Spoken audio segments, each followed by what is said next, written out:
name's Mr. Bagley. I'm a consultant at Doncaster Royal Infirmary, and I'm making this short video for those people who are looking after patients who experience rectal prolapse, but you're not necessarily medically trained, but you are dealing with people that have that problem. And so I'm going to put it into sections. First thing I'm going to look into is what is a rectal prolapse, what's happening. We're going to look into what does it look like, the various forms that it can take. And then we're going to look at what the patient experiences of having a rectal prolapse, what can happen. And then we're going to talk about what we can do for those patients that have rectal prolapse. What's the way of managing patients with rectal prolapse? So what is a rectal prolapse? Well, it's something falling or slipping out of place, and this can include the uterus, the rectum, and commonly the bladder. It also includes the central part of the spinal disc, so you can get a disc prolapse. But we're talking about rectal prolapse. So I'm going to show you a picture of a female pelvis. This is a picture of the pelvis cut through completely in half, so we can see the various organs. So this part is the pubic bone. You can feel that hard bone right at the very front, down at the bottom of your abdomen. This is the sacrum at the back. So this is the bony structures of the pelvis. And continuing outwards, it's like a circle that would comprise in the female the birth canal.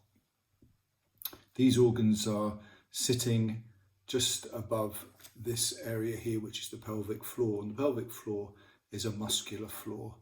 And in health, that supports all these structures. So it supports the bladder, it supports the uterus, there's the vagina there, and it supports the rectum, which is cut in half here, but that's simply a tube, and it passes through the pelvic floor to the anal canal. So what's a prolapse?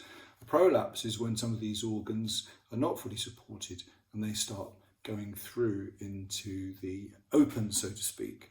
So severe uterine prolapse, the uterus would descend all this way. You can sometimes even see the cervix at the entrance of the vagina. So we're seeing a patient who has a prolapsed rectum. What happens is the rectum slides down. There's a number of reasons why that should be. Reason number one is the pelvic floor is weak, and that happens with age. Sometimes it's because the anal sphincter, the tight muscle of continence, is not working properly, or it's lax, and that allows the rectum to pass right through. And sometimes it's because these connections, these fibrous connections of the rectum, which would stop all that falling down, sometimes these fibrous connections are weak, and so, for instance, an area of rectum here could fall all the way down and start going right through. It seems odd why that should be, but I'm going to show you a little demonstration of how that should be. So in a rectal prolapse, a bit of bowel there suddenly emerges right through. In this area here on the diagram, there's nothing there, but in life that would be full of the intestines, and the pressure in this area is dependent on the state of that individual. If you're lying very quietly, the pressure in there is very lax, but if you were to lift something very heavy off the floor, these muscles will tense and the pressure in the abdomen increases, and clearly the load on the pelvic floor increases. The load on the pelvic floor increases if you're straining at stool, if you're passing urine, if you're lifting a very heavy object, if you're exercising or doing heavy work, coughing, etc. So all of those things contrive to make a rectal prolapse more common.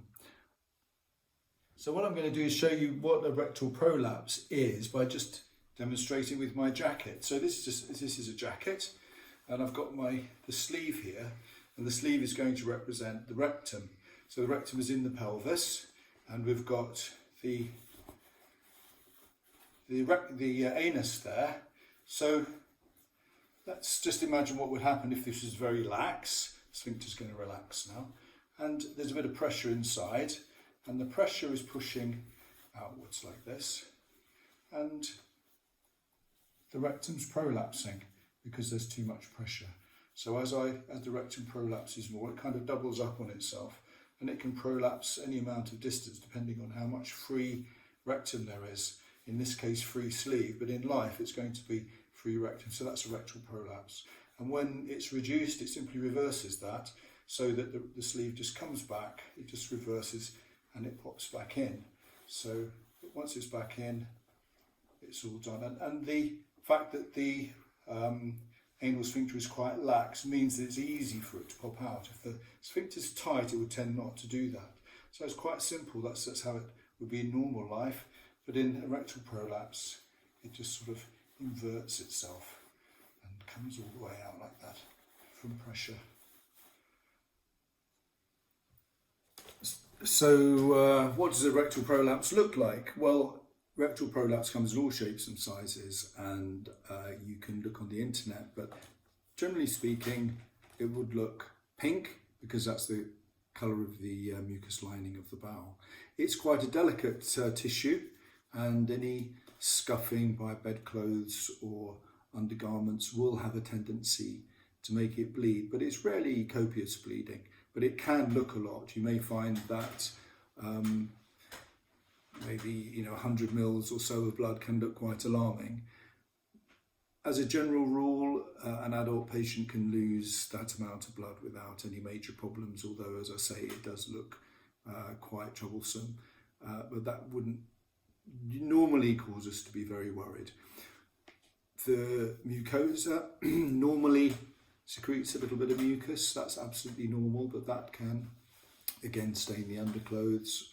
It will be a bit darker perhaps than the bowel under normal circumstances because it is being a little bit constricted, but you wouldn't expect it to be black. That would be very alarming, but it's very rare. Over the course of many years, I've seen prolapses out for hours and hours, and they don't, generally speaking, cause a lot of problems. As far as the patient is concerned, it's uncomfortable.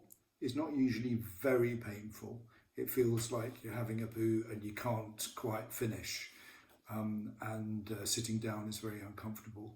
But the patient is rarely in a lot of pain, so if the patient were to be in a lot of pain, that should cause you some problems, or it should cause you to seek advice. So if you encounter a patient who has a rectal prolapse, what should you do? Don't panic. It's not the end of the world. More than likely it's going to go back in, and some patients will have a kind of little routine, having a relax, maybe even a shower. Some patients maybe even be able to pop it back in themselves. Main thing is we talked about what was going to cause the rectal prolapse to come out: raised intra-abdominal pressure, lifting, being active. If we can reduce all those things, then the rectal prolapse is more likely just to pop back in on its own. So nice and calm in bed, just be relaxed, and the rectal prolapse will more than likely just pop back in on its own. If it doesn't, be patient. I don't think there's any need to panic, but you can push it back in. The thing about pushing it back in, it's not a sort of pressure directly on the prolapse. What you want to do is just sort of gently surround it with your gloved hand and gently squeeze, because it might have got a little bit of edematous, a bit swollen. So gently squeeze, and you're aiming to reduce that prolapse over some minutes. It's not just going to pop back in.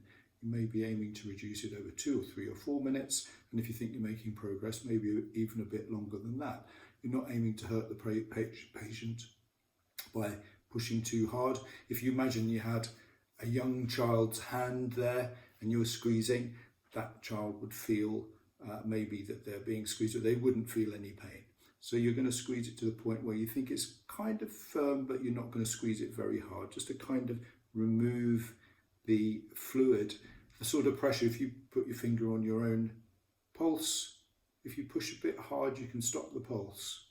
So it'd be no harder than that, because that's the kind of pressure you want, something that's just going to get that bit of fluid out. When it pops back in, patient should be absolutely fine. So I hope that's helpful. Main thing is rectal prolapse is common, and it very rarely causes life-threatening complications or life-threatening bleeding, and the bowel very rarely comes to major harm outside the body when it's there. But it is uncomfortable, it's distressing, and it's alarming for the patient and carers alike. If you manage it with a bit of patience and become familiar with the principles and learn that it will reduce on its own, I don't feel that it is necessary for the patient to automatically be put to hospital care. If it's going back in on its own, that should be fine. Warning signs would be more bleeding than normal, maybe a few 100 mils of blood. It's not something I've seen often at all, if ever. And if the patient was in a lot of pain, and if the bowel looked really, really dark and you were worried that the viability of the bowel was jeopardised. But these have to be left to your judgment. If there's anything I can do to improve the information I've given, please let me know, and we'll try and build a nice information base to help you manage patients with rectal prolapse.